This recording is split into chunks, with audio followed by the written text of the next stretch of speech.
ఇప్పుడే జీ5 app download చేయండి. చూడండి మీ ఫేవరెట్ టీవీ షోస్ ఎప్పుడైనా ఎక్కడైనా. క్షమించండి మావయ్య గారు, నేను ప్రెగ్నెంట్ అని చెప్పి ప్రతి నిమిషం మీతో పనులు చేయించుకుంటున్నాను.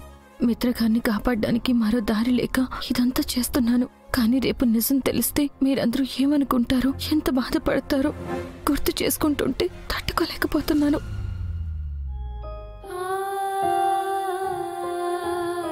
అమ్మా లక్ష్మి,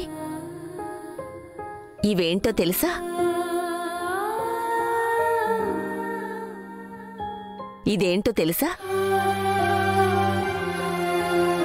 మిత్ర పసిపిల్లాడుగా ఉన్నప్పుడు వాడితో తాగించిన ఉగ్గు గిన్నె. ఇవి వాడికి వేసిన కడియాలు.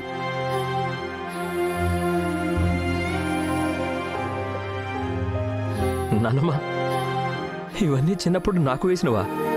అవునరా, ఇవి వాడికి వేసిన పట్టీలు.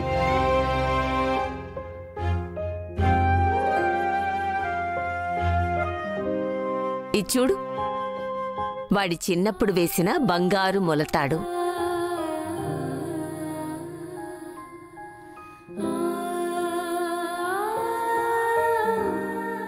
ఇవన్నీ మిత్రకి చిన్నప్పుడు వేసినవమ్మా.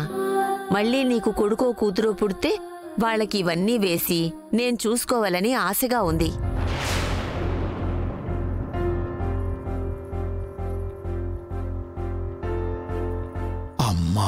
అమ్మా, అప్పుడే పుట్టబోయే మనవడి కోసమో మనవరాలి కోసమో పెద్ద ప్లానే వేశావు. ఇవన్నీ మిత్ర చిన్నప్పటి నుంచి ఇప్పటి వరకు దాచింది ఎందుకనుకుంటున్నావు? వాడి పిల్లలకే మళ్ళీ బహుమతులుగా ఇవ్వడానికి.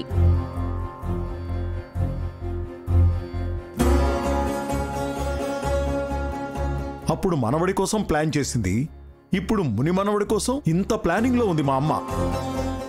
అంటే నేనెంత ప్లానింగ్ లో ఉండాలో.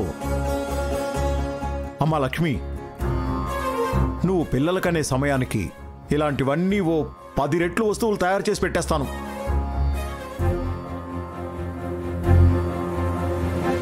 మన ఇంటికి వారసుడో వారసురాలో వచ్చే సమయానికి అన్నీ రెడీగా ఉంటాయి.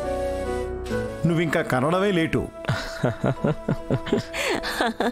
పుట్టబోయే బిడ్డ కోసం మావయ్య గారు బామ్మ గారు చాలా కలలు కంటున్నారు. వాళ్ళని మోసం చేయడం అంత మంచిది కాదు. కనీసం మావయ్య గారికైనా నిజం చెప్పాలి.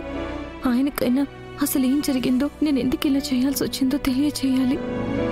అమ్మా లక్ష్మి, నీ బిడ్డ కోసం ఇవన్నీ ఎదురు చూస్తూ ఉంటాయి, సరేనా? అమ్మా లక్ష్మి, ఇప్పటికే చాలా లేట్ అయింది, వెళ్ళి రెస్ట్ తీసుకో. సరే వెళ్ళి. సరే మావయ్య గారు. అమ్మా రా. పద. లక్ష్మి, అసలేమైంది? ఎందుకంత డల్గా ఉన్నావు? ఏం లేదు మిత్రగారు, కొంచెం నీరసంగా ఉన్నట్టుంది అంతే. నీకు రెస్ట్ అవసరం, రా. జీ5 యాప్ డౌన్లోడ్ చేసి అన్ని ఎపిసోడ్స్ పూర్తి ఉచితంగా చూడండి.